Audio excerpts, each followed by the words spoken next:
The Niche of Lights by Al-Ghazali. Translated by W.H.T. Gairdner. Read by Mark Cassidy.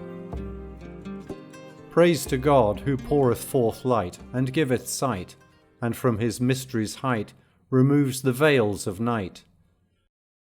And prayer for Muhammad, of all lights the light, sire of them that do the right, beloved of the sovereign of might, evangelist of the forgiven in his sight. To him devoted quite, the arm that knows to fight and smile. You have asked me, dear brother, and may God decree for you the quest of man's chiefest bliss, make you candidate for the ascent to the highest height, anoint your vision with the light of reality, and purge your inward parts from all that is not the real. You have asked me, I say, to communicate to you the mysteries of the lights divine, together with the allusions behind the literal meaning of certain texts in the Qur'an and certain sayings in the traditions. Allah is the light of the heavens and of the earth. The similitude of his light is as it were a niche wherein is a lamp, the lamp within a glass, the glass as it were a pearly star. From a tree right blessed is it lit, an olive tree neither of the east nor of the west, the oil whereof were well nigh luminous, though fire touched it not, light upon light. But as for the infidels, their deeds are as it were massed darkness upon some fathomless sea, the which is overwhelmed with billow topped by cloud, darkness on darkness piled, so that when a man putteth forth his hand, he well nigh can see it not. Yea, the man for whom Allah doth not cause light, no light at all hath he. What is the significance of his comparison of light with niche, and glass and lamp, and oil and tree? And this tradition, Allah hath 70,000 veils of light and darkness. Were he to withdraw their curtain, then would the splendours of his aspect surely consume every one who apprehended him with his sight. Such is your request, but in making it you have essayed to climb an arduous ascent, so high that the height thereof cannot be so much as gauged by mortal eyes. You have knocked at a locked door, which is only open to those who know, and are established in knowledge. Moreover, not every mystery is to be laid bare or made plain, but noble hearts seal mysteries like the tomb. Or as one of those who know has said, to divulge the secret of the Godhead is to deny God. Or as the Prophet has said, there is a knowledge like the form of a hidden thing, known to none save those who know God. If then these speak of that secret, only the children of ignorance will contradict them, and howsoever many these ignorants be, the mysteries must from the gaze of sinners be kept inviolate. But I believe that your heart has been opened by the light, and your consciousness purged of the darkness of ignorance. I will therefore not be so niggardly as to deny you direction to these glorious truths in all their fineness and all their divineness. For the wrong done in keeping wisdom from her children is not less than that of yielding her to those who are strangers to her. As the poet hath it, he who bestoweth knowledge on fools loseth it, and he who keepeth the deserving from her doeth a wrong. You must, however, be content with a very summarized explanation of the subject, for the full demonstration of my theme would demand a treatment of both its principles and its parts, for which my time is at present insufficient, and for which neither my mind nor my energies are free.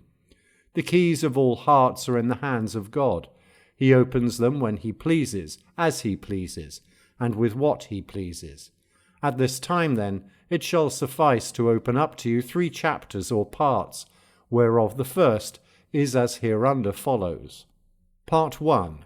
Light and Lights. Preliminary Studies. 1. Light as physical light, as the eye, as the intelligence. The real light is God, and the name light is otherwise only predicated metaphorically and conveys no real meaning. To explain this theme, you must know that the word light is employed with a threefold signification, the first by the many, the second by the few, the third by the fewest of the few. Then you must know the various grades of light that relate to the latter 2 classes, and the degrees of the reality appertaining to these grades, in order that it may be disclosed to you, as these grades become clear, that God is the highest and the ultimate light, and further as the reality appertaining to each grade is revealed, that God alone is the real, the true light, and beside him there is no light at all. Take now the first signification. Here the word light indicates a phenomenon. Now a phenomenon or appearance is a relative term, for a thing necessarily appears to or is concealed from something other than itself, and thus its appearance and its non-appearance are both relative. Further, its appearance and its non-appearance are relative to perceptive faculties, and of these the most powerful and the most conspicuous in the opinion of the many are the senses, one of which is the sense of sight. Further, things in relation to this sense of sight fall under these categories. 1. That which by itself is not visible, as dark bodies.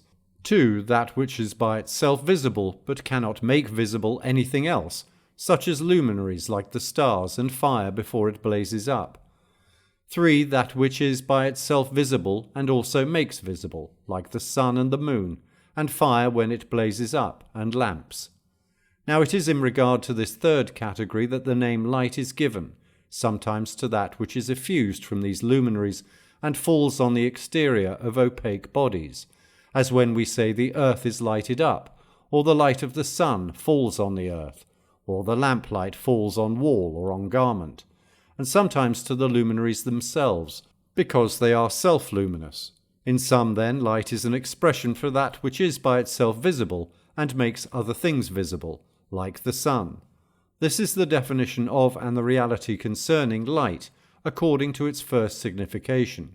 We have seen that the very essence of light is appearance to a percipient, and that perception depends on the existence of two things, light and a seeing eye. For though light is that which appears and causes to appear, it neither appears nor causes to appear to the blind. Thus percipient spirit is as important as perceptible light, qua necessary element of perception. Nay, 'tis the more important, in that it is the percipient spirit which apprehends and through which apprehension takes place, whereas light is not apprehensive, neither does apprehension take place through it, but merely when it is present. By the word light, in fact, is more properly understood than visualizing light which we call the eye. Thus men apply the word light to the light of the eye, and say of the weak-sighted that the light of his eye is weak, and of the blear-eyed that the light of his vision is impaired, and of the blind that his light is quenched. Similarly, of the pupil of the eye, it is said that it concentrates the light of vision, and strengthens it, the eyelashes being given by the divine wisdom a black colour, and made to compass the eye every way round about, in order to concentrate its light. And of the white of the eye it is said that it disperses the light of the eye and weakens it, so that to look long at a bright white surface, or still more at the sun's light, dazzles the light of the eye and effaces it, just as the weak are effaced by the side of the strong. You understand then that percipient spirit is called light, and why it is so called, and why it is more properly so called. And this is the second signification, that employed by the few. You must know further that the light of physical sight is marked by several kinds of defects. It sees others, but not itself. Again, it does not see what is very distant, nor what is very near, nor what is behind a veil. It sees the exterior of things only, not their interior, the parts, not the whole, things finite, not things infinite. It makes many mistakes in its seeing, for what is large appears to its vision small, what is far near, what is at rest at motion, what is in motion at rest. Here are 7 defects inseparably attached to the physical eye. If then there be such an eye as is free from all these physical defects, would not it, I ask, more properly be given the name of light? Know then that there is in the mind of man an eye characterized by just this perfection, that which is variously called intelligence, spirit, human soul. But we pass over these terms, for the multiplicity of the terms deludes the man of small intelligence into imagining a corresponding multiplicity of ideas. We mean simply that by which the rational man is distinguished from the infant in arms, from the brute beast, and from the lunatic. Let us call it the intelligence, following the current terminology. So then the intelligence is more properly called light than is the eye, just because in capacity it transcends these 7 defects. Take the first. The eye does not behold itself, but the intelligence does perceive itself as well as others, and it perceives itself as endowed with knowledge, power, etc., and perceives its own knowledge, and perceives its knowledge of its own knowledge, and its knowledge of its knowledge of its own knowledge, and so on ad infinitum. Now this is a property which cannot conceivably be attributed to anything which perceives by means of a physical instrument like the eye. Behind this, however, lies a mystery, the unfolding of which would take long. Take now the second defect. The eye does not see what is very near to it, nor what is very far away from it, but to the intelligence near and far are indifferent. In the twinkling of an eye it ascends to the highest heaven above, in another instant to the confines of earth beneath. Nay, when the facts are realized, intelligence is revealed as transcending the very idea of far and near, which occur between material bodies. These compass not the precincts of its holiness, for it is a pattern or sample of the attributes of God. Now the sample must be commensurate with the original, even though it does not rise to the degree of equality with it. And this may move you to set your mind to work upon the true meaning of the tradition Allah created Adam after his own likeness. But I do not think fit at the present time to go more deeply into the same. The third defect.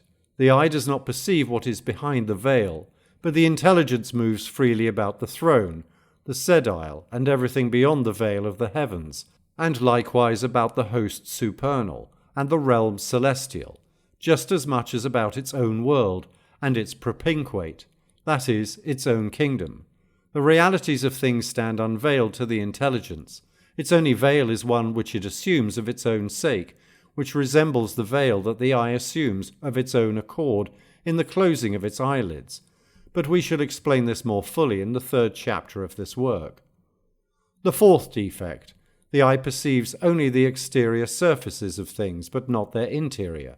Nay, the mere moulds and forms, not the realities, while intelligence breaks through into the inwardness of things and into their secrets, apprehends the reality of things and their essential spirits, elicits their causes and laws, from what they had origin, how they were created, of how many ideal forms they are composed, what rank of being they occupy, what is their several relation to all other created things, and much else, the exposition of which would take very long, wherein I think good to be brief. The fifth. The eye sees only a fraction of what exists, for all concepts and many percepts are beyond its vision, neither does it apprehend sounds, nor yet smells, nor tastes, nor sensations of hot and cold, nor the percipient faculties, by which I mean the faculties of hearing, of smelling, of tasting. Nay, all the inner psychical qualities are unseen to it. Joy, pleasure, displeasure, grief, pain, delight, love, lust, power, will, knowledge, and innumerable other existences. Thus it is narrow in its scope, limited in its field of action, unable to pass the confines of the world of colour and form, which are the grossest of all entities, for natural bodies are in themselves the grossest of the categories of being, and colour and form are the grossest of their properties. But the domain of intelligence is the entirety of existence, for it both apprehends the entities we have enumerated and has free course among all others beside, and they are the major part, passing upon them judgments that are both certain and true. To it, therefore, are the inward secrets of things manifest, and the hidden forms of things clear. Then tell me by what right the physical eye is given equality with the intelligence in claiming the name of light. No, verily, it is only relatively light, but in relation to the intelligence it is darkness. Sight is but one of the spies of intelligence, who sets it to watch the grossest of his treasures, namely the treasury of colours and forms, bids it carry reports about the same to its Lord, who then judges thereof in accordance with the dictates of his penetration and his judgment. Likewise are all the other faculties, but intelligence is spies, imagination, fantasy, thought, memory, recollection, and behind them are servitors and retainers, constrained to his service in this present world of his. These, I say, he constrains, and among these he moves at will, as freely as monarch constrains his vassals to his service, yea, and more freely still. But to expound this would take us long, and we have already treated of it in the book of my Ihya al-Ulum, entitled The Marvels of the Mind. The sixth, the eye does not see what is infinite. What it sees is the attributes of known bodies, and these can only be conceived as finite. But the intelligence apprehends concepts, and concepts cannot be conceived as finite. True, in respect of the knowledge which has actually been attained, the content actually presented to the intelligence is no more than finite, but potentially it does apprehend that which is infinite. It would take too long to explain this fully, but if you desire an example, here is one from arithmetic. In this science, the intelligence apprehends the series of integers, which series is infinite. Further, it apprehends the coefficients of 2, 3, and all the other integers, and to these also no limit can be conceived. And it apprehends all the different relations between numbers, and to these also no limit can be conceived. And finally, it apprehends its own knowledge of a thing, and its knowledge of its knowledge of its knowledge of that thing, and so on, potentially to infinity. The seventh, the eye apprehends the large as small. It sees the sun the size of a bowl, and the stars like silver pieces scattered upon a carpet of azure. But intelligence apprehends that the stars and the sun are larger, times upon times, than the earth. To the eye the stars seem to be standing still, and the boy to be getting no taller. But the intelligence sees the boy moving constantly as he grows, the shadow lengthening constantly, and the stars moving every instant, through distances of many miles. As the prophet said to Gabriel, asking, "Has the sun moved?" And Gabriel answered, "No, yes." "How so?" asked he, and the other replied, "Between my saying no and yes, it has moved a distance equal to 500 years. And so the mistakes of vision are manifold, but the intelligence transcends them all. Perhaps you will say we see those who are possessed of intelligence making mistakes nevertheless. I reply their imaginative and fantastic faculties often pass judgments and form convictions which they think are the judgments of the intelligence. The error is therefore to be attributed to those lower faculties. See my account of all these faculties in my Miyar al-Ilm and Mahak al-Nazar. But when the intelligence is separated from the deceptions of the fantasy and the imagination, error on its part is inconceivable. It sees things as they are. This separation is, however, difficult, and only attains perfection after death. Then is error unveiled, and then are mysteries brought to light, and each one meets the weal or the woe which he has already laid up for himself, and beholds a book, which reckons each venial and each mortal sin, without omitting a single one. In that hour it shall be said unto him, We have stripped from thee the veil that covered thee, and thy vision this day is iron. Now that covering veil is even that of the imagination and the fantasy, and therefore the man who has been deluded by his own fancies, his false beliefs, and his vain imaginations replies, Our Lord, we have seen thee and heard thee. O send us back, and we will do good. Verily now we have certain knowledge. From all which you understand that the eye may more justly be called light than the light so called, which is apprehended by sense, and further that the intelligence should more properly be called light than the eye. It would be even true to say that between these two there exists so great a difference in value that we may, nay we must, consider only the intelligence as deserving the name light at all. 2. The Qur'an as the sun of the intelligence. Further, you must notice here that while the intelligence of men does truly see, the things it sees are not all upon the same plane. Its knowledge is in some cases, so to speak, given, that is, present in the intelligence, as in the case of axiomatic truths, e.g. that the same thing cannot be both with and without an origin, or existent and non-existent, or that the same proposition cannot be both true and false, or that the judgment which is true of one thing is true of an identically similar thing, or that, granted the existence of the particular, the existence of the universal must necessarily follow. For example, granted the existence of black, the existence of colour follows, and the same with man and animal, but the converse does not present itself to the intelligence as necessarily true, for colour does not involve black, nor does animal involve man. And there are many other true propositions, some necessary, some contingent, and some impossible. Other propositions again do not find the intelligence invariably with them when they recur to it, but have to shake it up, arouse it, strike flint on steel in order to elicit its spark. Instances of such propositions are the theorems of speculation, to apprehend which the intelligence has to be aroused by the dialectic, kalam, of the philosophers. Thus it is when the light of philosophy dawns that man sees actually, after having before seen potentially.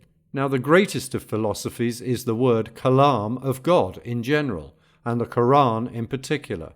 Therefore the verses of the Qur'an in relation to intelligence have the value of sunlight in relation to the eyesight, to wit, it is by this sunlight that the act of seeing is accomplished, and therefore the Qur'an is most properly of all called light, just as the light of the sun is called light.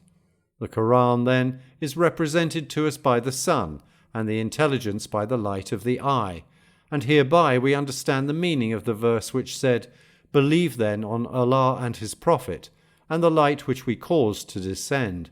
And again, there hath come a sure proof from your Lord, and we have caused a clear light to descend." 3. The words visible and invisible, with their lights.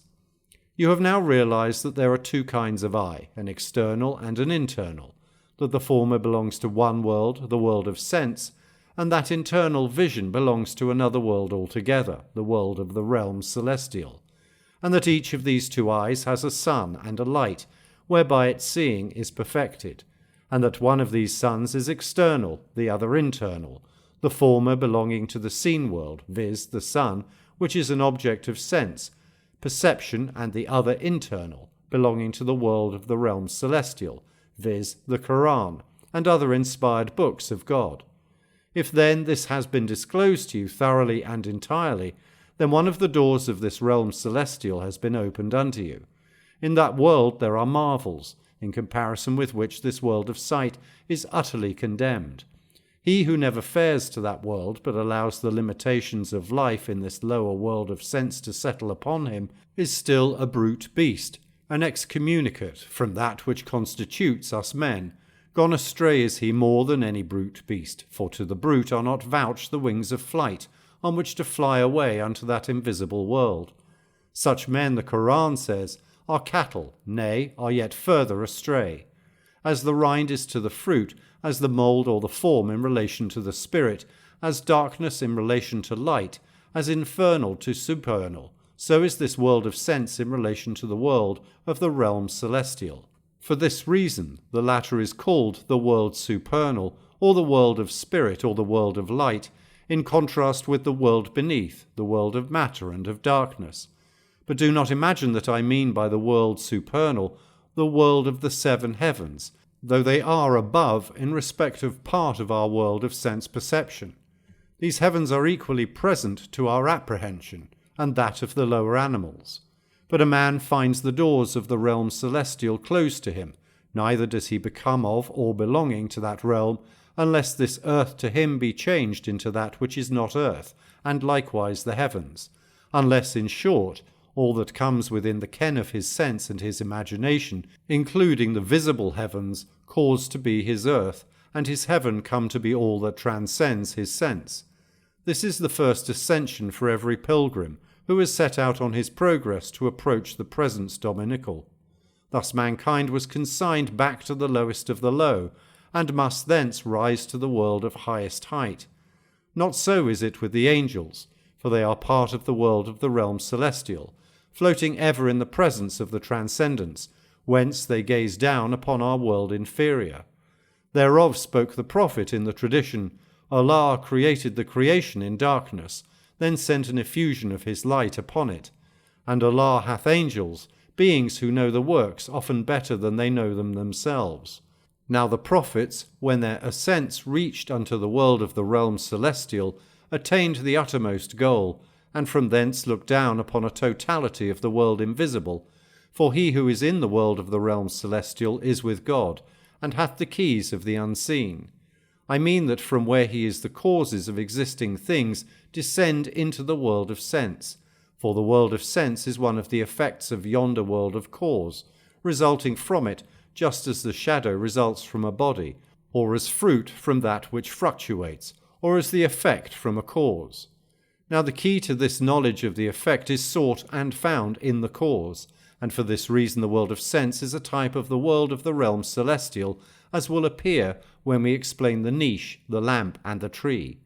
For the thine compared is in some sort parallel, and bears resemblance to the thing compared therewith, whether that resemblance be remote or near, a matter again which is unfathomably deep, so that whoever has scanned its inner meaning had revealed to him the verities of the types in the Qur'an by an easy way. I said that everything that sees self and not self deserves more properly the name of light, while that which adds to these two functions the function of making the not-self visible still more properly deserves the name of light than that which has no effect whatever beyond itself. This is the light which merits the name of lamp illuminant, because its light is effused upon the not-self.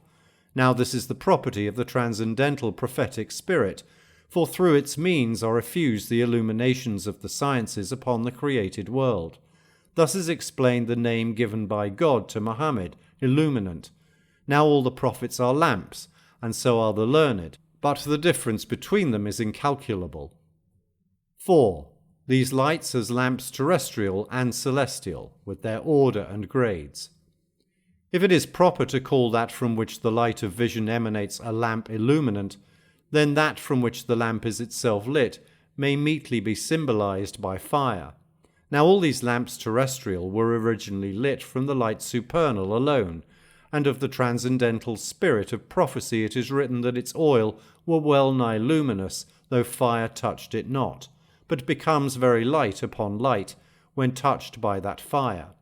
Assuredly then the kindling source of those spirits terrestrial is the divine spirit supernal, described by Ali and Ibn Abbas when they said that Allah hath an angel with countenances 70,000, to each countenance 70,000 mouths, in each mouth 70,000 tongues, wherewith he laudeth God Most High.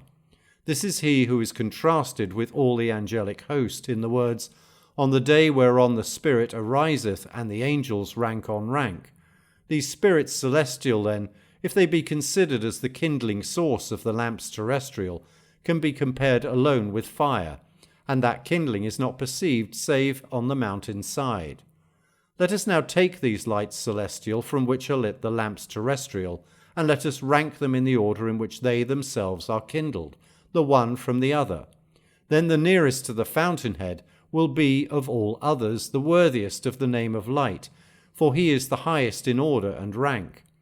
Now the analogy for this graded order in the world of sense can only be seized by one who sees the light of the moon coming through the window of a house, falling on a mirror fixed upon a wall, which reflects that light onto another wall, whence it in turn is reflected on the floor, so that the floor becomes illuminated therefrom.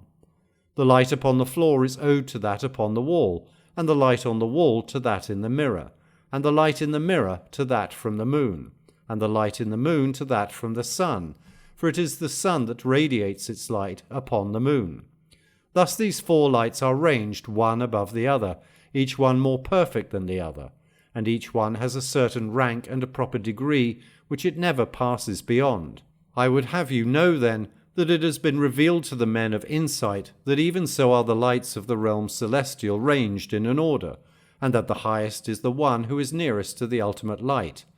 It may well be, then, that the rank of Seraphiel is above the rank of Gabriel, and that among them is that nighest to God, he whose rank comes nighest to the presence dominical, which is the fountainhead of all these lights, and that among these is a nighest to man, and that between these two are grades innumerable, whereof all that is known is that they are many, and that they are ordered in rank and grade, and that as they have described themselves, so they are indeed not one of us, but has his determined place and standing, and we are verily the ranked ones, we are they in whose mouth is praise.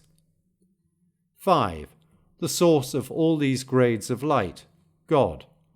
The next thing I would have you know is that these degrees of light do not ascend in an infinite series, but rise to a final fountainhead, who is light in and by himself, upon whom comes no light from any external source, and from whom every light is effused according to its order and grade. Ask yourself now whether the name light is more due to that which is illumined and borrows its light from an external source, or that which in itself is luminous, illuminating all else beside. I do not believe that you can fail to see the true answer, and thus conclude that the name light is most of all due to this light supernal, above whom there is no light at all, and from whom light descends upon all other things. Nay, I do not hesitate to say boldly that the term light as applied to aught else than this primary light is purely metaphorical, for all others, if considered in themselves, have in themselves and by themselves no light at all. Their light is borrowed from a foreign source, which borrowed illumination has not any support in itself, only in something not itself. But to call the borrower by the same name as the lender is mere metaphor. Think you that the man who borrows riding habit, saddle, horse, or other riding beast, and mounts the same when and as the lender appoints, is actually or only metaphorically rich? Or is it the lender who alone is rich? The latter assuredly. The borrower remains in himself as poor as ever, and only of him who made the loan and exacts its return can richness be predicated, him who gave and can take away. Therefore the real light is he in whose hand lies creation and its destinies, he who first gives the light and afterwards sustains it. He shares with no other the reality of this name, nor the full title to the same, save in so far as he calls some other by that name, deigns to call him by it in the same way as a liege lord deigns to give his vassal a fief, and therewith bestows on him the title of lord. Now when that vassal realizes the truth, he understands that both he and his are the property of his liege, and of him alone, a property shared by him, with no partner in the world. You now know that light is summed up in appearing and manifesting, and you have ascertained the various gradations of the same. You must further know that there is no darkness so intense as the darkness of no being. For a dark thing is called dark simply because it cannot appear to anyone's vision. It never comes to exist for sight, though it does exist in itself. But that which has no existence for others nor for itself is assuredly the very extreme of darkness. In contrast with it is being, which is therefore light, for unless a thing is manifest in itself, it is not manifest to others. Moreover, being is itself divided into that which has being in itself, and that which derives its being from not itself. That being of this latter is borrowed, having no existence by itself. Nay, if it is regarded in and by itself, it is pure not being. Whatever being it has is due to its relation to a not itself, and this is not real being at all, as you learned from my parable of the rich and the borrowed garment. Therefore real being is God Most High, even as real light is likewise God. 6. The mystic verity of verities. It is from this starting point that God's Gnostics rise from metaphors to realities, as one climbs from the lowlands to the mountains, and at the end of their ascent see, as with the direct sight of eyewitnesses, that there is nothing in existence save God alone, and that everything perisheth except his countenance, his aspect, wajah, not that it perisheth at some particular moment, but rather it is sempiternally a perishing thing, since it cannot be conceived except as perishing. For each several thing other than God is, when considered in and by itself, pure not being, and if considered from the aspect, wajah, to which existence flows from the prime reality, it is viewed as existing, but not in itself, solely from the aspect which accompanies him who gives it existence. Therefore the God aspect is the sole thing in existence, for everything has two aspects, an aspect to itself and an aspect to its Lord. In respect of the first, it is not being, but in respect of the God aspect, it is being. Therefore there is no existent except God and the God aspect, and therefore all things are perishing except the God aspect from and to all eternity. These Gnostics, therefore, have no need await the rising of the last uprising in order to hear the Creator proclaim, "To whom is the power this day? To God, the one, the not to be withstood. for that summons is pealing in their ears always and forever. Neither do they understand by the cry, God is most great, Allahu Akbar, that he is only greater than others. God forbid, for in all existence there is beside him none for him to exceed in greatness. No other attains so much as to the degree of coexistence or of sequent existence, nay of existence at all, except from the aspect that accompanies him. All existence is exclusively his aspect. Now it is impossible that he should be greater than his own aspect. The meaning is rather that he is too absolutely great to be called greater or most great by way of relation or comparison, too great for anyone, whether prophet or angel, to grasp the real nature of his greatness. For none knows God with a real knowledge but he himself, for every known falls necessarily under the sway and within the province of the knower, a state which is the very negation of all majesty, all greatness, the full proof whereof I have given in my... These Gnostics, on their return from their ascent into the heaven of reality, confess with one voice that they saw naught existent there save the one real. Some of them, however, arrived at this scientifically, and others experimentally and subjectively. From these last the plurality of things fell away in its entirety. They were drowned in the absolute unitude, and their intelligences were lost in its abyss. Therein became they as dumbfounded things. No capacity remained within them save to recall God, yea, not so much as the capacity to recall their own selves. So there remained nothing with them save God. They became drunken with a drunkenness wherein the sway of their own intelligence disappeared, so that one exclaimed, I am the one real, and another, Glory be to me, how great is my glory, and another, within this robe is naught but Allah. But the words of lovers passionate in their intoxication and ecstasy must be hidden away and not spoken of. Then when that drunkenness abated and they came again under the sway of the intelligence, which is God's balance scale upon earth, they knew that that had not been actual identity, but only something resembling identity, as in those words of the lover at the height of his passion. I am he whom I love, and he whom I love is I. We are two spirits, immanent in one body. For it is possible for a man who has never seen a mirror in his life to be confronted suddenly by a mirror, to look into it, and to think that the form which he sees in the mirror is the form of the mirror itself, identical with it. Another might see wine in a glass, and think that the wine is just the stain of the glass. And if that thought becomes with him use and wont, like a fixed idea with him, it absorbs him wholly, so that he sings, the glass is thin, the wine is clear.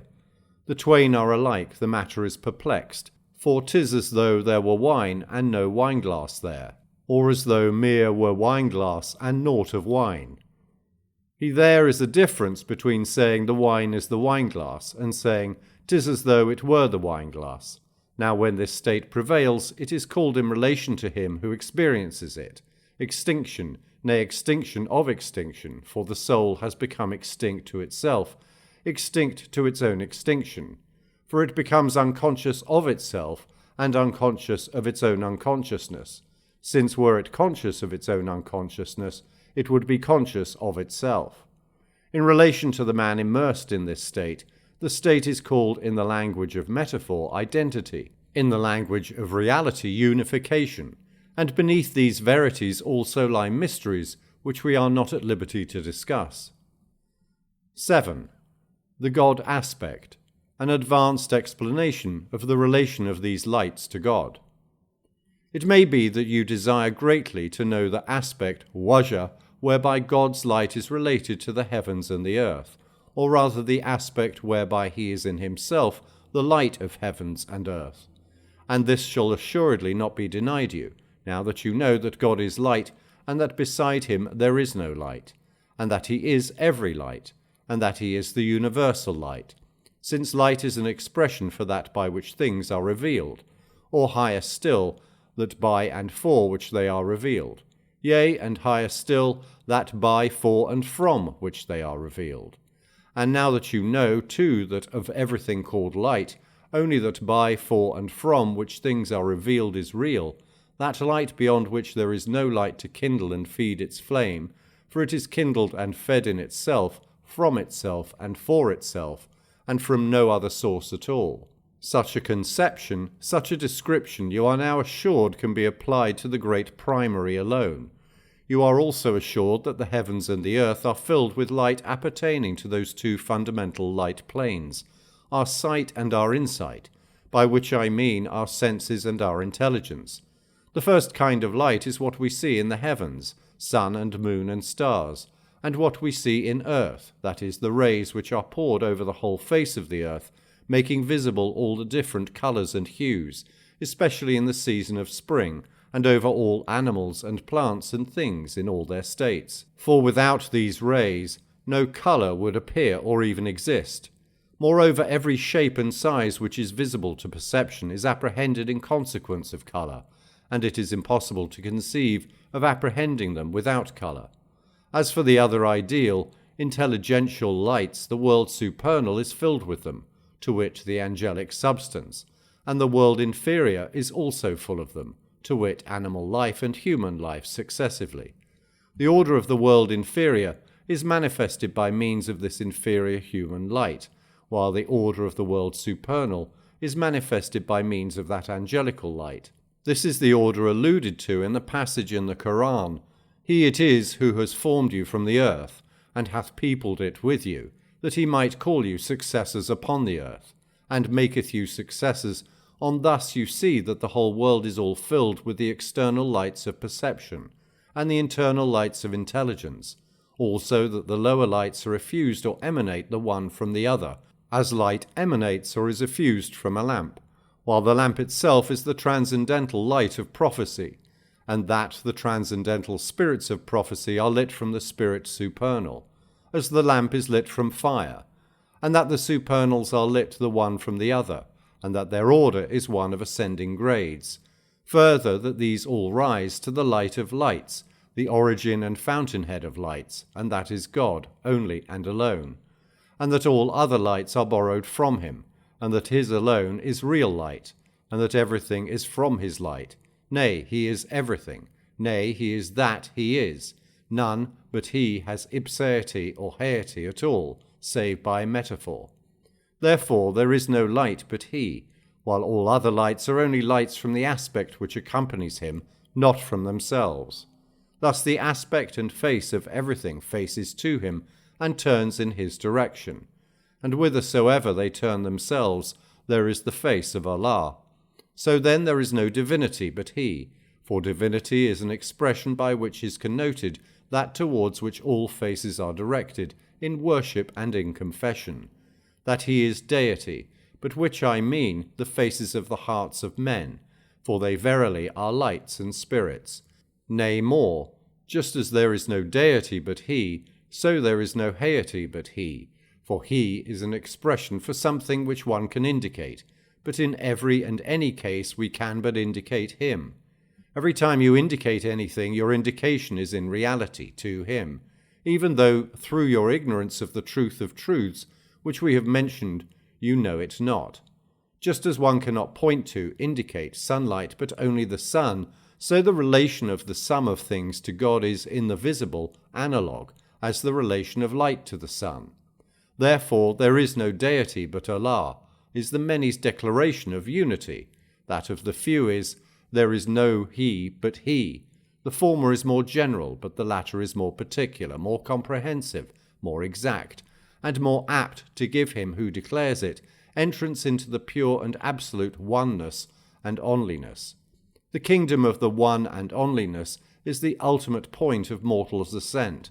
There is no ascending stage beyond it, for ascending involves plurality, being a sort of relatively involving two stages, an ascent from and an ascent to.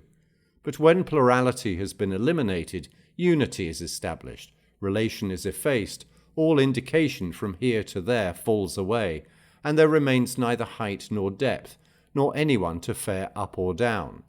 The upward progress, the ascent of the soul, then becomes impossible, for there is no height beyond the highest, no plurality alongside of the one, and now that plurality has terminated, no ascent for the soul. If there be indeed any change, it is by way of the descent into the lowest heaven, the radiation from above downwards, for the highest, though it may have no higher, has a lower. This is the goal of goals, the last object of spiritual search, known of him who knows it, denied by him who is ignorant of it. It belongs to that knowledge which is according to the form of the hidden thing, and which no one knoweth, save the learned is God. If therefore they utter it, it is only denied by the ignorant of him. There is no improbability in the explanation given by these learned to this descent into the lowest heaven, namely that it is the descent of an angel, though one of those Gnostics has indeed fancied a less probable explanation. He, immersed as he was in the divine one and onlyness, said that God has a descent into the lowest heaven, and that this descent is his descent, in order to use physical senses and to set in motion bodily limbs, and that he is the one indicated in the tradition in which the prophet says, I have become his hearing, whereby he heareth, his vision, whereby he seeth, his tongue, wherewith he speaketh. Now if the prophet was God's hearing and vision and tongue, then God and he alone is the hearer, the seer, the speaker, and he is the one indicated in his own word to Moses, I was sick, and thou visitedst me not. According to this, the bodily movements of this confessor of the divine unity are from the lowest heaven, his sensation from a heaven next above, and his intelligence from the heaven next above that. From that heaven of the intelligence he fares upward to the limit of the ascension of created things, the kingdom of the one and onlyness, a sevenfold way. Thereafter settleth he himself on the throne of the divine unity, and therefrom taketh command throughout his storied heavens. Well might one, in looking upon such a one, apply to him the saying, Allah created Adam after the image of the Merciful One, until after contemplating that word more deeply, he becomes aware that it has an interpretation like those other words, I am the one real, glory be to me, or those sayings of the prophet that God said, I was sick, and thou visitedst me not, and I am his hearing, and his vision, and his tongue. But I see fit now to draw rein in this exposition, for I think that you cannot hear more of this sort than the amount which I have now communicated. 8.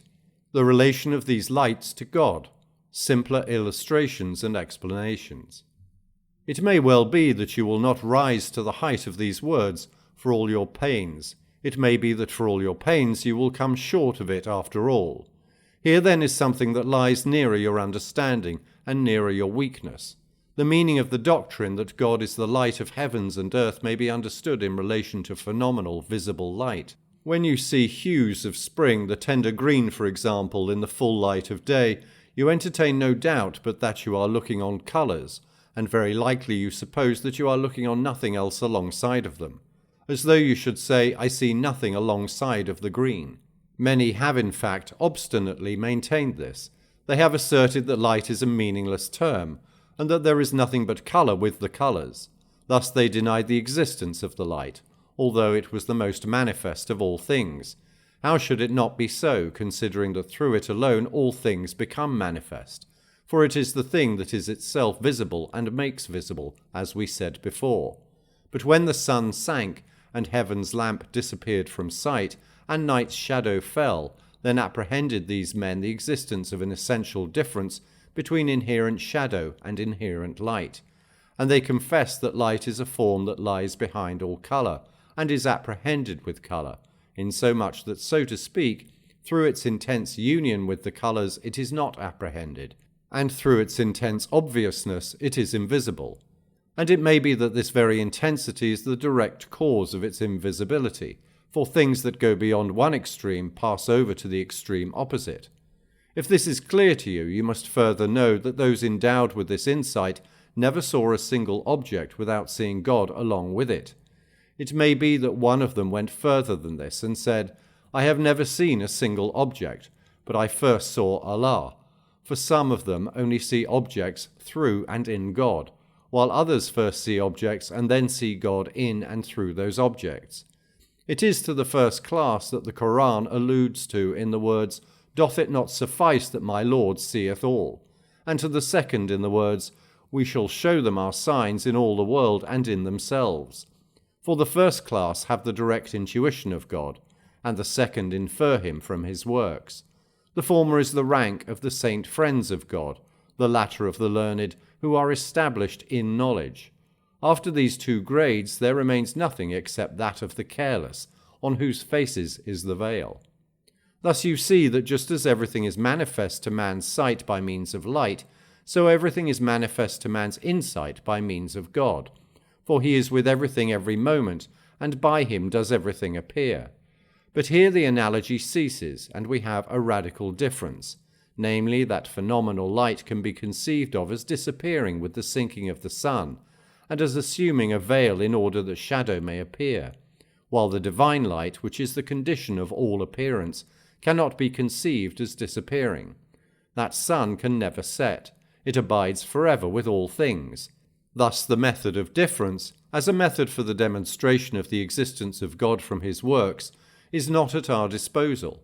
Were the appearance of God conceivable, heaven and earth would fall to ruin, and thence through difference would be apprehended an effect which would simultaneously compel the recognition of the cause whereby all things appeared. But as it is, all nature remains the same and invariable to our sight, because of the unity of its Creator, for all things are singing his praise, not some things, at all times, not sometimes, and thus the method of difference is eliminated, and the way to the knowledge of God is obscured. For the most manifest way to the knowledge of things is by their contraries. The thing that possesses no contrary and no opposite, its features being always exactly alike when you are looking at it, will very likely elude your notice altogether. In this case its obscureness results from its very obviousness, and its elusiveness from the very radiance of its brightness. Then glory to him who hides himself from his own creation by his utter manifestness, and is veiled from their gaze through the very effulgence of his own light.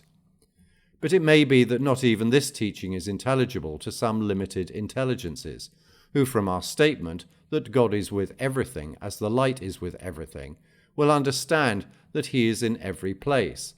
Too high and holy is he to be related to place. So far from starting this vain imagining, we assert to you that he is prior to everything, and above everything, and that he makes everything manifest. Now manifester is inseparable from manifested subjectively in the cognition of the thinker, and this is what we mean by saying that God accompanies or is with everything. You know further that manifester is prior to and above manifested, though he be with it, but he is with it from one aspect, and above it from another. You are not to suppose, therefore, that there is here any contradiction, or consider how in the world of sense, which is the highest to which your knowledge can rise, the motion of your hands goes with the motion of its shadow, and yet is prior to it as well. And whoever has not wit enough to see this ought to abandon these researches altogether, for to every science its own people, and each man finds easy that for which he has been created apt. Part 2. The Science of Symbolism. Prolegomena to the explanation of the symbolism of the niche, the lamp, the glass, the tree, the oil, and the fire. The exposition of this symbolism involves, first of all, two cardinal considerations which afford limitless scope for investigation, but to which I shall merely allude very briefly here. First, the science and method of symbolism, the way in which the spirit of the ideal form is captured by the mould of the symbol, the mutual relationship of the two, the inner nature of this correspondence between the world of sense, which supplies the clay of the moulds, the material of the symbolism, and the world of the realm supernal, from which the ideas descend. Second, the gradations of the several spirits of our mortal clay, and the degree of light possessed by each, for we treat of this latter symbolism in order to explain the former. 1. The outward and the inward in symbolism, type and antitype. The world is two worlds, spiritual and material, or if you will, a world sensual and a world intelligential, or again, if you will, a world supernal and a world inferior, All these expressions are near each other, and the difference between them is merely one of viewpoint. If you regard the two worlds in themselves, you use the first expression. If in respect of the organ which apprehends them, the second. If in respect of their mutual relationship, the third. You may perhaps also term them the world of dominance and sense perception, and the world of the unseen and the realm supernal. It were no marvel if the students of the realities underlying the terminology were puzzled by the multiplicity of these terms, and imagined a corresponding multiplicity of ideas. But he to whom the realities beneath the terms are disclosed makes the ideas primary and the terms secondary, while inferior minds take the opposite course. To them the term is the source from which the reality proceeds. We have an allusion to these two types of mind in the Qur'an. Whether is the more rightly guided, he who walks with his face bent down, or he who walks in a straight way, erect? 1. The two worlds, their types and antitypes. Such is the idea of the two worlds, and the next thing for you to know is that the supernal world of the realm is a world invisible to the majority of men, and the world of our senses is the world of perception, because it is perceived of all. This world sensual is the point from which we ascend to the world intelligential, and but for this connection between the two and their reciprocal relationship, the way upward to the higher sphere would be barred. And were this upward was impossible, then would the progress to the presence dominical and the near approach to God be impossible too. For no man shall approach near unto God unless his foot stand at the very centre of the fold of the divine holiness. Now by this world of the divine holiness we mean the world that transcends the apprehension of the senses and the imagination.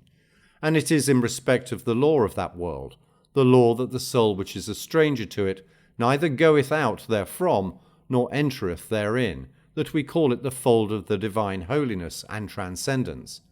And the human spirit, which is the channel of the manifestations of the transcendence, may be perhaps called the Holy Valley. Again, this fold comprises lesser folds, some of which penetrate more deeply than others into the ideas of the divine holiness. But the term fold embraces all the gradations of the lesser ones, for you must not suppose that these terms are enigmas, unintelligible to men of insight. But I cannot pursue the subject further, for I see that my preoccupation with citing and explaining all this terminology is turning me from my theme. It is for you to apply yourself now to the study of the terms. To return to the subject we were discussing, the visible world is, as we said, the point of departure up to we world of the realm supernal, and the pilgrim's progress of the straight way is an expression for that upward course, which may also be expressed by the faith, the mansions of right guidance. Were there no relation between the two worlds, no interconnection at all, then all upward progress would be inconceivable from one to the other. Therefore the divine mercy gave to the world visible a correspondence with the world of the realm supernal, and for this reason there is not a single thing in this world of sense that is not a symbol of something in yonder one. It may well hap that some one thing in this world may symbolize several things in the world of the realm supernal, and equally well that some one thing in the latter may have several symbols in the world visible. We call a thing typical or symbolic when it resembles and corresponds to its antitype under some aspect. A complete enumeration of these symbols would involve our exhausting the whole of the existing things in both of the two worlds. Such a task our mortal powers can never fulfill, or human faculties have not sufficed to comprehend it in the past, and with our little lives we cannot expound it fully in the present. The utmost I can do is to explain to you a single example. The greater may then be inferred from the less, for the door of research into the mysteries of this knowledge will then lie open to you. 2. An example of symbolism from the story of Abraham in the Qur'an. Listen now, if the world of the realm supernal contains light substances, high and lofty, called angels, from which substances the various lights are effused upon the main mortal spirits, and by reason of which these angels are called lords, then is God Lord of lords, and these lords will have differing grades of luminousness. The symbols then of these in the visible world will be preeminently the sun, the moon, and the stars. and the pilgrim of the way rises first of all to a degree corresponding to that of a star. The effulgence of that star's light appears to him. It is disclosed to him that the entire world beneath adores its influence and the effulgence of its light. And so, because of the very beauty and superbness of the thing, he is made aware of something which cries aloud, saying, "This is my Lord." He passes on, and as he becomes conscious of the light degree next above, it namely that symbolized by the moon, lo, in the aerial canopy he beholds that star set to wit in comparison with its superior, and he saith, "Naught that setteth do I adore." And so he rises till he arrives at last at the degree symbolized by the sun. This again he sees is greater and higher than the former, but nevertheless admits of comparison therewith, in virtue of a relationship between the two. But to bear relationship to what is imperfect carries with it imperfection, the setting of our allegory. And by reason thereof he saith, "I have turned my face unto that who made the heavens and the earth. I am a true believer, and not of those who associate other gods with Allah." Now what is meant to be conveyed by this, that who is the vaguest kind of indication, destitute of all relation or comparison? For were anyone to ask, what is the symbol comparable with, or corresponding to this, that, no answer to the question could be conceived. Now he who transcends all relations is God, the one reality. Thus when certain Arabs once asked the apostle of God, "To what may we relate Allah?" this reply was revealed. Say he, Allah is one. His days are neither ended nor begun. Neither is he a father nor a son. And none is like unto him, no, not one. The meaning of which verse is simply that he transcends relation. Again, when Pharaoh said to Moses, "What, pray, is the Lord of the universe?" as though demanding to know his essence, Moses in his reply merely indicated his works, because these were clearer to the mind of his interrogator, and answered, "The Lord of the heavens and the earth." But Pharaoh said to his courtiers, "Ha, marked ye that?" as though objecting to Moses' evasion of his demand to be told God's essential nature. Then Moses said, "Your Lord and your first father's Lord." Pharaoh then set him down as insane. He had demanded an analogue for the description of the divine essence, and Moses replied to him from his works. And so Pharaoh said, "Your prophet who has been sent you is insane." 3. Fundamental examples of symbolism, especially from the story of Moses in the Qur'an. Let us now return to the pattern we selected for illustrating the symbolic method. The science of the interpretation of visions determines for us the value of each kind of symbol, for vision is a part of prophecy. It is clear, is it not, that the sun, when seen in a vision, must be interpreted by a sovereign monarch, because of their mutual resemblance and their share in a common spiritual idea, to wit, sovereignty over all, and the emanation of effusion of influence and light onto all. The antitype of the moon will be that sovereign's minister, for it is through the moon that the sun sheds his light on the world in its own absence, and even so it is through his own minister that the sovereign makes his influence felt by subjects who never beheld the royal person. Again, the dreamer who sees himself with a ring on his finger, with which he seals the mouths of men and the secrets of women, is told that the sign means the early call to prayer in the month of Ramadan. Again, for one who sees himself pouring olive oil into an olive tree, the interpretation is that the slave girl he has wedded is his mother, unrecognized by him. But it is impossible to exhaust the different ways by which symbols of this description may be interpreted, and I cannot set myself the task of enumerating them. I can merely say that just as certain beings of the spirit world supernal are symbolized by sun, moon, and stars, others may be typified by different symbols, when the point of connection is some characteristic other than light. For example, if among those things of that spirit world there be something that is fixed and unchangeable, great and never diminishing, from which the waters of knowledge, the excellencies of revelations, issue into the heart, even as waters well out into a valley, it would be symbolized by the mountain. Further, if the beings that are the recipients of those excellencies are of diverse grades, they would be symbolized by the valley, and if those excellencies, on reaching the hearts of men, pass from heart to heart, these hearts are also symbolized by valleys. The head of the valley will represent the hearts of prophet, saint, and doctor, followed by those who come after them. So then, if these valleys are lower than the first one, and are watered from it, then that first one will certainly be the right valley, because of its signal rightness and superiority.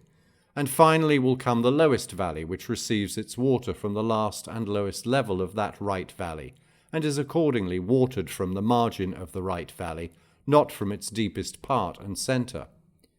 But if the spirit of a prophet is typified by a lighted lamp, lit by means of inspiration, we have inspired thee with a spirit from our power, then the symbol of the source of that kindling is fire.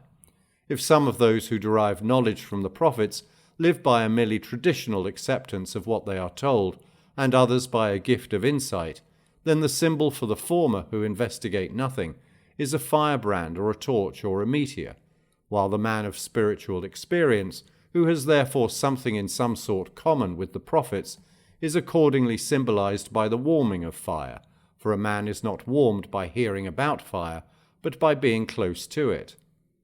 If the first stage of prophets is their translation into the world of holy transcendence, away from the disturbances of senses and imagination, that stage is symbolized by the holy valley. And if the holy valley may not be trodden save after the doffing of the two worlds, that is, this world and the world beyond, and the soul's turning of her face towards the one real, for this world and the world beyond are co-relatives, and both are accidentia of the human light substance, and can be doffed at one time and donned at another, then the symbol of the putting off of these two worlds is the doffing of his two sandals by the pilgrim to Mecca, what time he changes his worldly garments for the pilgrim's robe, and faces towards the holy Kaaba. Nay, but let us now translate ourselves to the presence dominical once more, and speak of its symbols. If that presence hath something whereby the several divine sciences are engraven on the tablets of hearts susceptible to them, that something will be symbolized by the pen. That within those hearts whereon those things are engraved will be typified by the tablet, book, and scroll. If there be, above the pen that writes, something which constrains it to service, its type will be the hand. If the presence which embraces hand and tablet, pen and book is constituted according to a definite order, it will be typified by the form or image. And if the human form has its definite order after that likeness, then is it created in the image, the form of the Merciful One. Now there is a difference between saying, in the image of the Merciful One, and in the image of Allah. For it was the divine mercy that caused the image of the divine presence to be in that image. And then God, out of his grace and mercy, gave to Adam a summary image or form, embracing every genus and species in the whole world, inasmuch that it was as if Adam were all that was in the world, or were the summarized copy of the world. And Adam's form, this summarized image, was inscribed in the handwriting of God, so that Adam is the divine handwriting, which is not the characters of letters, for his handwriting transcends both characters and letters, even as his word transcends sound and syllables, and his pen transcends reed and steel, and his hand transcends flesh and bone. Now but for this mercy every son of Adam would have been powerless to know his sovereign Lord, for only he who knows himself knows his Lord. This then being an effect of the divine mercy, it was in the image of the Merciful One, not in the image of Allah, that Adam was created. So then the presence of the Godhead is not the same as the presence of the Merciful One, nor as the presence of the kingship, nor as the presence of the sovereign lordship, for which reason he commanded us to invoke the protection of all these presences severally. Say, I invoke the protection of the Lord of mankind, the King of mankind, the deity of mankind. If this idea did not underlie the expression, Allah created man in the image of the merciful, the words would be linguistically incorrect. They should then have run after his image. But the words according to Bukhari run after the image of the merciful. But as the distinction between the presence of the kingship and the presence of the lordship call for a long expression, we must pass on, and be content with the foregoing specimen of the symbolic method. For indeed it is a shoreless sea. But if you are conscious of a certain repulsion from this symbolism, you may comfort yourself by the text, He sent down from heaven rain, and it flowed in the valleys according to their capacity. For the commentaries on this text tell us that the water here is knowledge, and the valleys are the hearts of men. 4. The permanent validity of the outward and visible sign. An example.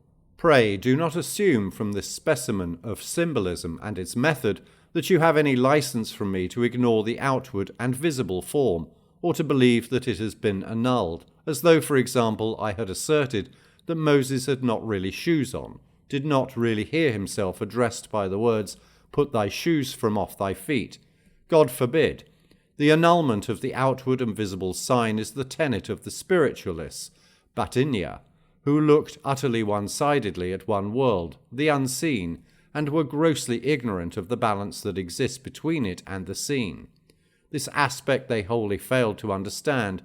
Similarly, annulment of the inward and invisible meaning in the opinion of the materialists, Hashawiyah, in other words, whoever abstracts and isolates the outward from the whole is a materialist, and whoever abstracts the inward is a spiritualist, while he who joins the two together is Catholic, perfect.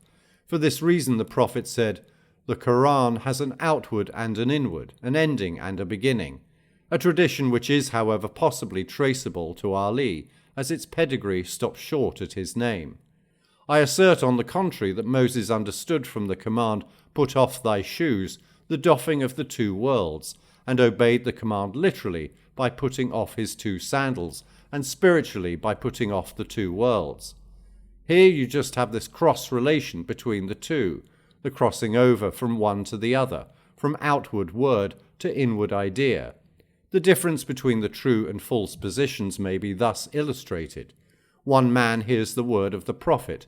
The angels of Allah enter not a house wherein is a dog or a picture, and yet keeps a dog in the house, because he says, the outward sense is not what was meant, but the prophet only meant, turn the dog of wrath out of the house of the heart, because wrath hinders the knowledge which comes from the lights angelical, for anger is the demon of the heart. While the other first carries out the command literally, and then says, dog is not dog because of his visible form, but because of the inner idea of dog, ferocity, ravenousness. If my house, which is the abode of my person, of my body, must be kept clear of doggishness in concrete form, how much more must the house of my heart, which is the abode of man's true and proper essence, be kept clear of doggishness in spiritual idea? The man, in fact, who combines the two things, he is the perfect man, which is what is meant when it is said, the perfect man is the one who does not let the light of his knowledge quench the light of his reverence. In the same way, he is never seen permitting himself to ignore one single ordinance of religion for all the perfection of his spiritual insight. Such a thing is grievous error, an example of which is the evil which befell some mystics, who called it lawful to put by literal prescriptions of the Shariat as you roll up and put by a carpet, insomuch that one of them perhaps went so far as to give up the ordinance of prayer, saying forsooth that he was always at prayer in his heart. But this is different from the error of those fools of antinomians, Ibahir, who trifle with sophisms, like the saying of one, Allah has no need of our works, or of another, the heart is full of vices from which it cannot possibly be cleansed, and did not even desire to eradicate anger and lust, because he believes he is not commanded to eradicate them. These last verily are the follies of fools, but as for the first named error, it reminds one of the stumble of a high-bred horse, the error of a mystic whom the devil has diverted from the way and drawn him with delusion as with cords. To return to our discussion of the putting off of the shoes, the outward word wakens one to the inward signification, the putting off of the two worlds. The outward symbol is a real thing, and its application to the inward meaning is a real truth. Every real thing has its corresponding real truth. Those who have realized this are the souls who have attained the degree of the transparent glass. We shall see the meaning of this presently. For the imagination, which supplies, so to speak, the clay from which the symbol is formed, is hard and gross. It conceals the secret meanings. It is interposed between you and the unseen lights. But once let it be clarified, and it becomes like transparent glass, and no longer keeps out the light, but on the contrary becomes a light conductor. Nay, that which keeps that light from being put out by gusts of wind. The story of the transparent glass, however, is coming. Meanwhile, remember that the gross lower world of the imagination became to the prophets of God like a transparent glass shade and a niche for lights, a strainer filtering clear the divine secrets, a stepping stone to the world supernal, whereby we may know that the visible symbol is real, and behind it lies a mystery. The same holds good with the symbols of the mountain, the fire, and the rest. 5. Another example of this two-sided and equal validity of outward and inward. When the prophet said, "I saw Abdul Rahman enter paradise crawling," you are not to suppose that he did not see him thus with his own eyes. No, awake he saw him, as a sleeper might see him in a dream, even though the person of Abdul Rahman was at the time asleep in his house. The only effect of sleep in this and similar visions is to suppress the authority of the senses over the soul, which is the inward light divine, for the senses preoccupy the soul, drag it back to the sense world, and turn a man's face away from the world of the invisible and of the realm supernal. But with the suppression of sense, some of the lights prophetical may become clarified and prevail, inasmuch as the senses are no longer dragging the soul back to their own world, nor occupying their whole attention. And so it sees in waking what others see in sleep. But if it has attained absolute perfection, it is not limited to apprehending the visible form merely. It passes direct from that to the inner idea, and it is disclosed to such a one that faith is drawing the soul of an Abdul Rahman to the world above, described by the word paradise, while wealth and riches are drawing it down to this present life, the world below. If the influences which draw it to the preoccupations of this world are more stubborn than those which draw it to the other world, the soul is wholly turned away from its journey to paradise. But if the attraction of faith is stronger, the soul is merely occasioned difficulty or retarded in its course, and the symbol for this in the world of sense is a crawl. It is thus that mysteries are shown forth from behind the crystal transparencies of the imagination. Nor is this limited to the prophet's judgment about Abdul Rahman only, though it was only him he saw at that time. He passes judgment therein on every man whose spiritual vision is strong, whose faith is firm, but whose wealth has so much multiplied that it threatens to crowd out his faith, only failing to do so because the power of that faith more than counterbalances it. This example illustrates to you the way in which prophets used to see concrete objects and have immediate vision of the spiritual ideas behind them. Most frequently the idea is presented to their direct inward vision first, and then looks down from thence onto the imaginative spirit and receives the imprint of some concrete object, analogous to the idea. What is conferred by inspiration in sleeping vision or dreams needs interpretation. 2. The psychology or the human soul, its 5 faculties or spirits. The gradations of human spirits luminous, in knowing which we may know the symbolism of the light verse in Qur'an. The first of these is the sensory spirit. This is the recipient of the information brought in by the senses, for it is the root and origin of the animal spirit, and constitutes the differentia of the animal genus. It is sound in the infant at the breast. The second is the imaginative spirit. This is the recorder of the information conveyed by the senses. It keeps that information filed and ready to hand, so as to present it to the intelligential spirit above it when the information is called for. It is not found in the infant at the beginning of its evolution. This is why an infant wants to get hold of a thing when he sees it, while he forgets about it when it is out of his sight. No conflict of desire arises in his soul for something out of sight until he gets a little older, when he begins to cry for it and asks to have it, because its image is still with him, preserved in his imagination. This faculty is possessed by some but not all animals. It is not found, for example, in the moth, which perishes in the flame. The moth makes for the flame because of its desire for the sunlight, and, thinking that the flame is a window opening to the sunlight, it hurries onto the flame and injures itself. Yet if it flies on into the dark, back it comes again time after time. Now had it the mnemonic spirit, which gives permanence to the sensation of pain that is conveyed by the tactile sense, it would not return to the flame after being hurt once by it. On the other hand, the dog that has received one whipping runs away whenever it sees the stick again. Third, the intelligential spirit. This apprehends ideas beyond the spheres of sense and imagination. It is specifically human faculty. It is not found in the lower animals, nor yet in children. The objects of its apprehension are axioms of necessary and universal application, as we mentioned in the section in which the light of intelligence was given precedence over that of the eye. Fourth, the discursive spirit. This takes the data of pure reason and combines them, arranges them as premises, and deduces from them informing knowledge. Then it takes, for example, two conclusions thus learned, combines them again, and learns a fresh conclusion, and so goes on multiplying itself ad infinitum. Fifth, the transcendental prophetic spirit. This is the property of prophets and some saints. By it the unseen tables and statutes of the law are revealed from the other world, together with several of the sciences of the realms celestial and terrestrial, and preeminently theology, the science of deity, which the intelligential and discursive spirit cannot compass. It is this that is alluded to in the text, "Thus did we inspire thee with a spirit from our power. Thou didst not know what is the book, nor what is faith, but we made that spirit a light wherewith we guide whom we will of our vassals. And thou verily dost guide into a straight way. And here a word to thee, thou recluse in thy rational world of the intelligence.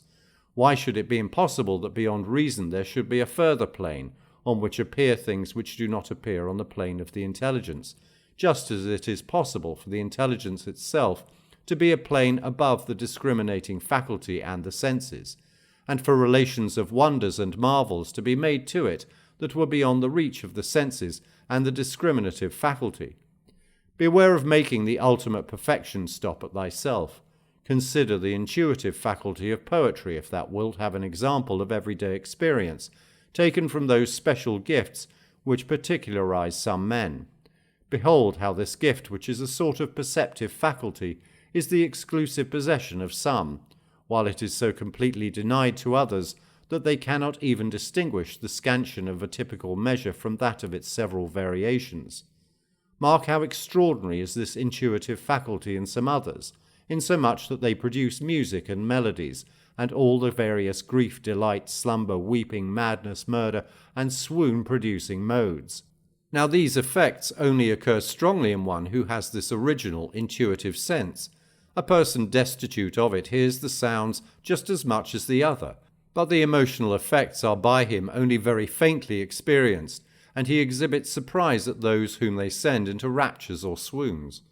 And even were all the professors of music in the world to call a conference with a view of making him understand the meaning of this musical sense, they would be quite powerless to do so. Here then is an example taken from the gross phenomena which are easiest for you to understand. Apply this now to this peculiar prophetical sense, and strive earnestly to become one of those who experience mystically something of the prophetic spirit, for saints have a specially large portion thereof. If thou canst not compass this, then try by the discipline of the syllogisms and analogies set forth or alluded to in a previous page, to be one of those who have knowledge of it scientifically. But if this too is beyond thy powers, then the least thou canst do is to become one of those who simply have faith in it. Allah exalts those that have faith among you, and those who acquire knowledge in their several ranks. Scientific knowledge is above faith, and mystic experience is above knowledge. The province of mystic experience is feeling, of knowledge, ratiocination, and of faith bare acceptance of the creed of one's fathers, together with an unsuspicious attitude towards the two superior classes.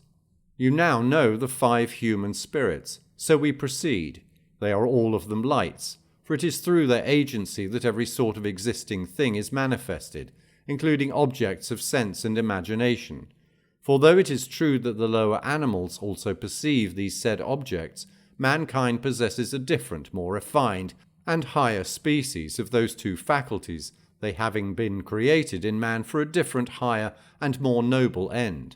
In the lower animals they were only created as an instrument for acquiring food, and for subjecting them to mankind. But in mankind they were created to be a net to chase a noble quarry through all the present world, to wit, the first principles of the religious sciences.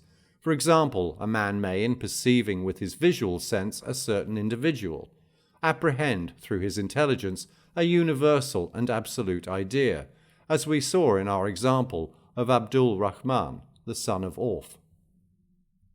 Part 3. The application to the light verse and the veils tradition. 1. The exposition of the symbolism of the light verse. We now come to what the symbolism of this verse actually signifies. The full exposition of the parallelism between these 5 classes of spirit and the 5-fold niche, glass, lamp, tree, and oil, could be indefinitely prolonged, but we must be content with shortly indicating the method of the symbolism. 1. Consider the sensory spirit. Its lights, you observe, come through several apertures, the eyes, ears, nostrils, etc. Now the aptest symbol for this in our world of experience is the niche for a lamp in a wall. 2. Take next the imaginative spirit. It has 3 peculiarities. First, that it is of the stuff that this gross lower world is made of, for its objects have definite and limited size and shape and dimension, and are definitely related to the subject in respect of distance. Further, one of the properties of a gross substance whereof corporal attributes are predicated is to be opaque to the light of pure intelligence, which transcends these categories of direction, quantity, and distance. But secondly, if that substance is clarified, refined, disciplined, and controlled, it attains to a correspondence with and a similarity to the ideas of the intelligence, and becomes transparent to light from them. Thirdly, the imagination is at first very much needed, in order that intelligential knowledge may be controlled by it, so that that knowledge be not disturbed, unsettled, and dissipated, and so get out of hand. The images supplied by the imagination hold together the knowledge supplied by the intellect. Now, in the world of everyday experience, the sole object in which you will find these 3 peculiarities in relation to physical lights is glass, for glass also is originally an opaque substance, but is clarified and refined until it becomes transparent to the light of a lamp, which indeed it transmits unaltered. Again, glass keeps the lamp from being put out by a draught or violent jerking. By what then could possibly the imagination be more aptly symbolized? 3. The intelligential spirit, which gives cognizance of the divine ideas. The point of the symbolism must be obvious to you. You know it already from our preceding explanation of the doctrine that the prophets are a light-giving lamp. 4. The ratiocinative spirit. Its peculiarity is to begin from one proposition, then to branch out into 2, which 2 become 4, and so on, until by this process of logical division they become very numerous. It leads finally to conclusions which in their turn become germs, producing like conclusions, these latter being also susceptible of continuation, each with each. The symbol which our world yields for this is a tree, and when further we consider that the fruit of the discursive reason is material for this multiplying, establish, and fixing of all knowledge, it will naturally not be typified by trees like quince, apple, pomegranate, nor in brief by any other tree whatever except the olive. For the quintessence of the fruit of the olive is its oil, which is the material which feeds the lamps, and has this peculiarity, as against all other oils, that it increases radiance. Again, if people give the adjective blessed to specially fruitful trees, surely the tree the fruitfulness whereof is absolutely infinite should be named blessed. Finally, if the ramifications of those pure intellectual propositions do not admit of relation to direction and to distance, then may the antitypical tree will be said to be neither from the east nor from the west. 5. The transcendental prophetic spirit, which is possessed by saints as well as prophets, if it is absolutely luminous and clear. For the thought spirit is divided into that which needs to be instructed, advised, and supplied from without, if the acquisition of knowledge is to be continuous, while a portion of it is absolutely clear, as though it were self-luminous, and had no external source of supply. Applying these considerations, we see how justly this clear, strong, natural faculty is described by the words, whose oil were well nigh luminant, though fire touched it not. For there be saints whose light shines so bright that it is well nigh independent of that which prophets supply, while there be prophets whose light is well nigh independent of that which angels supply. Such is the symbolism, and aptly does it typify this class. And inasmuch as the lights of the human spirit are graded rank on rank, then that of sense comes first, the foundation and preparation for the imagination, for the latter can only be conceived as superimposed after sense. Those of the intelligence and discursive reason come thereafter. All which explains why the glass is, as it were, the place for the lamp's immanence, and the niche for the glass, that is to say, the lamp is within the glass, and the glass within the niche. Finally, the existence, as we have seen, of a graded succession of lights explains the words of the text, light upon light. Epilogue, the darkness verse. But this symbolism holds only for the hearts of true believers, or of prophets and saints, but not for the hearts of misbelievers, for the term light is expressive of right guidance alone. But as for the man who is turned from the path of guidance, he is false, he is darkness, nay, he is darker than darkness. For darkness is natural, it leads one neither one way nor the other, but the minds of misbelievers and the whole of their perceptions are perverse, and support each other mutually in the actual deluding of their owners. They are like a man in some fathomless sea, overwhelmed by billow, topped by cloud, darkness on darkness piled. Now that fathomless sea is the world of mortal dangers, of evil chances, of blinding trouble. The first billow is the wave of lust, whereby souls acquire the bestial attributes, and are occupied with sensual pleasures and the satisfaction of worldly ambitions, so that they eat and luxuriate like cattle. Hell should be their place of entertainment. Well, does this wave represent darkness, therefore, since love for the creature makes the soul both blind and deaf? The second billow is the wave of the ferocious attributes, which impel the soul to wrath, enmity, hatred, prejudice, envy, boastfulness, ostentation, pride. Well, is this too the symbol of darkness? For wrath is the demon of man's intelligence, and well also is it the uppermost billow, for anger is mostly stronger even than just. Swelling wrath diverts the soul from lust and makes it oblivious of enjoyment. Lust cannot for a moment stand up against anger at its height. Finally, the cloud is rank beliefs and lying heresies and corrupt imaginings, which become so many veils veiling the misbeliever from the true faith, from knowledge of the real, and from illumination by the sunlight of the Qur'an and human intelligence. For it is the property of a cloud to veil the shining of the sunlight. Now these things, being all of them darkness, are well called darkness on darkness piled, shutting the soul out from the knowledge of things near, let alone things far away, veiling the misbeliever, therefore, from the apprehension of the miraculousness of the prophet, though he is so near to grasp, so manifest upon the least reflection. Truly it might be said of such a one, that when a man putteth forth his hand, he can well nigh see it not. Finally, if all these lights have, as we saw, their source and origin in the great primary, the one real, then every confessor of the unity may well believe that the man for whom Allah doth not cause light, no light at all hath he. And now you must be content with thus much of the mysteries of this verse.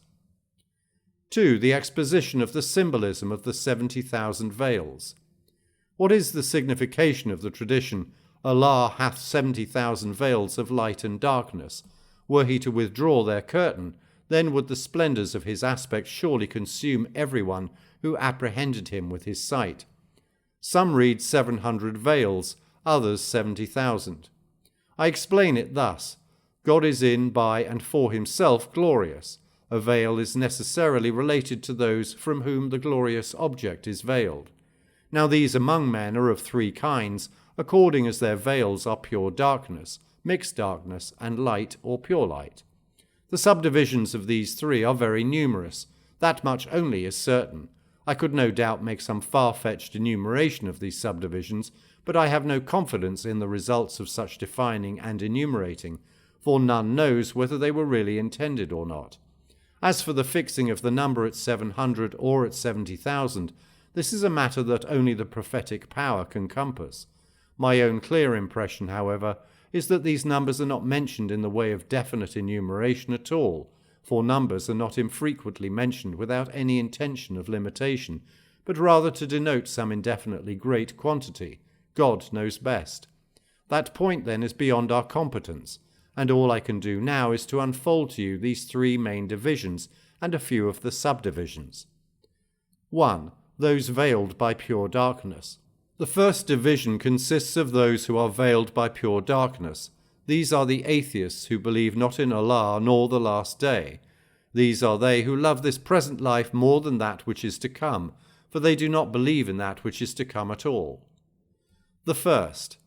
There are those who desire to discover a cause to account for the world and make nature that cause. But nature is an attribute which inheres in material substances and is immanent in them, and is moreover a dark one, for it has no knowledge, nor perception, nor self-consciousness, nor consciousness, nor light perceived through the medium of physical sight. Secondly, there are those whose preoccupation is self, and who in no wise busy themselves about the quest for causality. Rather, they live the life of the beasts of the field. This veil is, as it were, their self-centered ego and their lusts of darkness, for there is no darkness so intense as slavery to self-impulse and self-love. Hast thou seen, saith God, the man who makes self-impulse his God? And the prophet, self-impulse is the hatefullest of the gods, worshipped instead of Allah. This last division may farther be subdivided. There is one class which has thought that this world's chief end is the satisfaction of one's wants, lusts, and animal pleasures, whether connected with sex or food or drink or raiment. These, therefore, are the creatures of pleasure. Pleasure is their god, the goal of their ambition, and in winning her they believe that they have won felicity. Deliberately and willingly do they place themselves at the level of the beasts of the field, nay, at a viler level than the beasts. Can darkness be conceived more intense than this? Such men are indeed veiled by darkness unadulterated. Another class has thought that man's chief end is conquest and domination, the taking of prisoners and captives and life. Such is the idea of the Arabs, certain of the Kurds, and withal very numerous fools. Their veil is the dark veil of the ferocious attributes, because these dominate them, so that they deem the running down of their quarry the height of bliss. These then are content to occupy the level of beasts of prey, nay, one more degraded still. A third class has supposed that the chief end is riches and prosperity, because wealth is the instrument for the satisfaction of every lust. Their concern is therefore the heaping up and multiplication of riches, the multiplication of property, real estate, personal estate, thoroughbreds, flocks, herds, fields, and the rest. Such men hoard their pelf underground. You may see them toiling their lives long, embarking on perils by land, perils by sea, update, down lee, piling up wealth, and yet grudging it to themselves. And how much more others? These are they whom the prophet had in view when he said, "Poor wretch, the slave of money, poor wretch, the slave of gold." And indeed, what darkness is intenser than that which blinds mankind to the fact that gold and silver are just two metals, unwanted for their own sakes, no better than gravel, unless they are made a means to various ends, and spent upon things worth spending on. A fourth class had advanced a step higher than the total folly of these last, and has supposed that the supreme felicity is found in the extension of a man's personal reputation, the spread of his own renown, the increase of his own following, and his influence over others. You may see these admiring themselves in their own looking-glasses. One of them, who may be suffering hunger and penury at home, will be spending his substance on clothes and trying to look his smartest therein, just in order to avoid contemptuous glances when he walks abroad. Innumerable are the varieties of this species, and one and all are veiled from God by pure darkness, and they themselves are darkness. So there is no need to mention all the individual varieties when once attention has been called to the species. One of these varieties which we should, however, mention is the sort that confesses with their tongues the creed, "There is no God but Allah," but are probably urged thereto by fear alone, or the desire to beg from Mohammedans, or to curry favour with them, or to get financial assistance out of them, or by a merely fanatical zeal to support the opinions of their fathers. For if the creed fails to impel these to good works, by no means shall it secure their elevation from the dark sphere to light. Rather are their patron saints devils who lead them from the light into the darkness. But he whom the creed so touches that his evil deeds displease him, and his good deeds give him pleasure, has passed from pure darkness, even though he be a greater sinner still. 2. Those veiled by mixed light and darkness. The second division consists of those who are veiled by mixed light and darkness. It consists of 3 main kinds. First, those whose darkness has its origin in the senses. Secondly, in the imagination. Thirdly, in false syllogisms of the intelligence. First, then, those veiled by the darkness of the senses. These are persons who, one and all, have got beyond that self-absorption which was the characteristic of all the first division, as they deify something outside the self, and have some yearning for the knowledge of the deity. The first grade of these consists of the idol worshippers, the last grade consists of the dualists, between which extremes come other grades. The first, the idolaters, are aware in general that they have a deity whom they must prefer to their dark selves, and believe that their deity is mightier than everything else, and more to be prized than every prize. But the darkness of sense veils from them the knowledge that they must transcend the world of sense in this quest, so that they make for themselves from the more precious minerals, gold, silver, gems, etc., figures splendidly fashioned, and then take those images unto themselves as gods. Such men are veiled by the light of majesty and beauty from the attributes of God and his light. They have affixed these attributes to sense-perceived bodies, which sense has blocked out the light of God, for the senses are darkness in relation to the world spiritual, as we have already shown. The second class, composed of the remotest Turkish tribes, who have no organized religious community and no definite religious code, believe that they have a deity, and that that deity is some particularly beautiful object, so that when they see a human being of exceptional beauty, or similarly a tree or horse, etc., they worship it and call it their god. These are veiled by the light of beauty mixed with the darkness of sense. They have penetrated further than the idolaters into the realm of light in the discovery of light, for they are worshippers of beauty in the absolute, not in the individual, and they do not limit it specially to one individual to the exclusion of others, and then again the beauty they worship is of nature's hand and not of their own. The third class say our deity must be in his essence light, glorious in his express image, majestic in himself, terrible in his presence, intolerant of approach, and yet he must be likewise perceptible, for the imperceptible is meaningless in the opinion of these. Then, because they find fire thus characterized, they worship it and take it unto themselves as Lord. Such are veiled by the light of dominion and of glory, which are indeed 2 of the lights of God. The fourth class think that since we have control over fire, kindling or quenching it at will, it cannot serve as divinity. Only that which possessing the attribute of dominion and glory, and has us under its absolute sway, and is withal very higher and lifted up, only this avails for divinity. Astrology is the science that is celebrated among this folk, the attribution to each star of its special influence, so that some worship Cynosura and others Jupiter, and others some other heavenly body according to the many influences with which they believe the several stars are endued. These then are veiled by light, the light of the sublime, the luminous, the potent, which are also 3 of the lights of God. The fifth class support the fourth in their fundamental idea, but they say that it does not befit their Lord to be describable as small or great among light-giving substances, but he must be the greatest of them, and so they worship the sun, which they say is the greatest of all. Such are veiled by the light of greatness in addition to the former lights, but are still blent with the darkness of the senses. The sixth class are advanced higher still and say the sun has no monopoly of light. Bodies other than the sun have each one its light.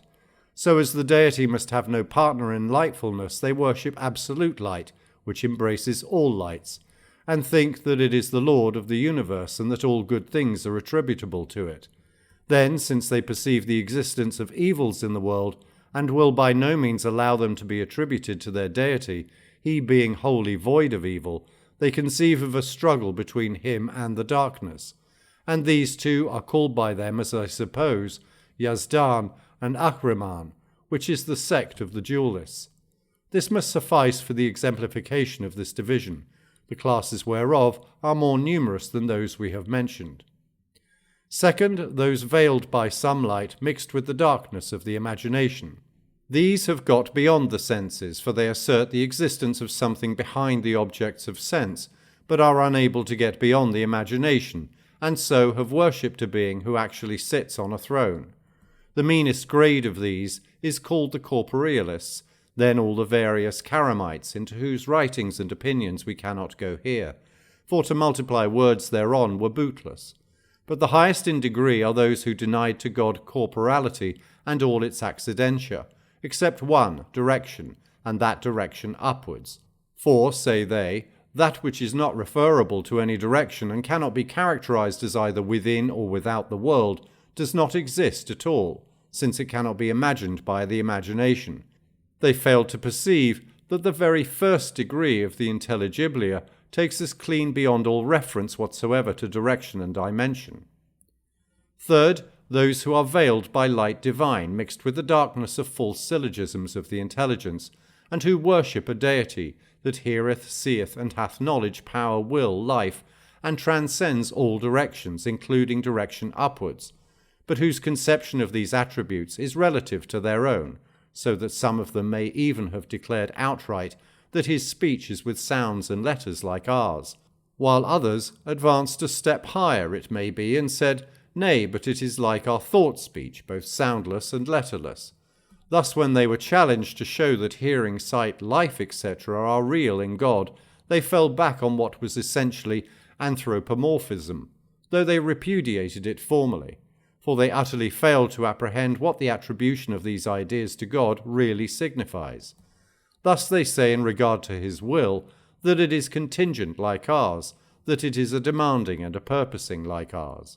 All of which opinions are well known, and we need not go into further details with regard to them. These then are veiled by several of the divine lights, mixed with the darkness of false syllogisms of the intelligence. All such are various classes of the second division, which consists of those veiled by mixed light and darkness. 3. Those veiled by pure light. The third division are those veiled with pure light, and they also fall into several classes. I cannot enumerate all, but only refer to 3. The first of these have searched out and understood the true meaning of the divine attributes, and have grasped that when these divine attributes are named, speech, will, power, knowledge, and the rest, it is not according to our human mode of nomenclature. And this has led them to avoid denoting him by these attributes altogether, and to denote him simply by a reference to his creation, as Moses did in his answer to Pharaoh when the latter asked, "And what, pray, is the Lord of the universe?" And he replied, "The Lord whose holiness transcends even the ideas of these attributes. He the mover and orderer of the heavens." The second mount higher than these, inasmuch as they perceive that the heavens are a plurality, and that the mover of every several heaven is another being called an angel, and that these angels form a plurality, and that their relation to the other lights divine is as the relation of the stars to all other visible lights. Then they perceive that these heavens are enveloped by another sphere, by whose motion all the rest revolve once in 24 hours, and that finally the Lord is he who communicates motion to this outermost sphere, which encloses all the rest. On the ground, say they, that plurality must be denied of him. The third mount higher than these also, and say that this direct communication of motion to the celestial bodies must be an act of service to the Lord of the universe, an act of worship and obedience to his command, and rendered by one of his creatures, an angel, who stands to the pure light divine in the relation of the moon to the other visible lights. And they asserted that the Lord is the obeyed one of this angelic movement, and that the Almighty must be considered the universal movement indirectly and by way of command only, but not directly by way of act. The explication of which command and what it really is contains much that is obscure and too difficult for most minds, besides being beyond the scope of this book. These, then, are grades, all of which are veiled by lights without admixture of darkness. 4. The goal of the quest. But those who attain make a fourth grade, to whom, in turn, it has been made clear that this obeyed one, if identified with God, would have been given attributes negative of his pure unity and perfection, on account of a mystery which it is not in the scope of this book to reveal. and that the relation of this obeyed one to the real existence is as the relaxation of the sun to essential light, or of the live coal to the elemental fire, and so turn their faces from him who moves the heavens and him who issued the command, Amara, for their moving, and attained unto an existent who trans all that is comprehensible by human sight or human insight. For they found it transcendent of and separate from every characterization that in the foregoing we have made. And these last are also divided. For one class the whole content of the perceptible is consumed away, consumed, obliterated, and annihilated, yet the soul itself remains contemplating the absolute beauty and holiness, and contemplating herself in her beauty, which is conferred on her by this attainment unto the presence divine in them. Then the seen things, but not the seeing soul, are obliterated. And they are passed by others, among whom are the few of the few, whom the splendours of the countenance sublime consume, and the majesty of the divine glory obliterate, so that they are themselves blotted out, annihilated. For self-contemplation there is no more found a place, because with the self they have no longer anything to do. Nothing remaineth any more save the one, the real, and the import of his word. All perisheth save his countenance becomes the experience of the soul. To this we have made reference in the first chapter, where we set forth in what sense they named this state identity, and how they conceived the same. Such is the ultimate degree of those who attain. Some of these souls had not in their upward progress and ascent to climb step by step the stages we have described, neither did their ascension cost them any length of time, but with their first flight they attained to the knowledge of the holiness and the confession that his sovereignty transcends everything that it must be confessed to transcend. They were overcome at the very first by the knowledge which overcame the rest at the very last. The onset of God's epiphany came upon them with one rush, so that all that is apprehensible by the sight of sense or by the insight of intelligence was by the splendours of his countenance utterly consumed. It may be that that first was the way of Abraham, the friend of God, while the latter was the way of Muhammad, the beloved of God. God alone knoweth the mysteries of their progress and of their stations on the way of light. Such is our account of the classes of the veiled by the veils, and it were not strange if after all these stations were fully classified and the veils of the pilgrims mystical were fully studied, the number of classes were found to amount to 70,000. Yet if you look carefully, you shall find that of them all not one falls outside the divisions which we have set forth. For as we have shown, they must be veiled by their own human attributes, or by the senses' imagination, discursive intelligence, or by pure light. This is what has occurred to me by way of answer to your interrogations, though these came to me at a time when my thought was divided and my mind preoccupied, and my attention given to other matters than this. May not my suggestion be, then, that you ask forgiveness for me for anything wherein my pen has erred or my foot has slipped?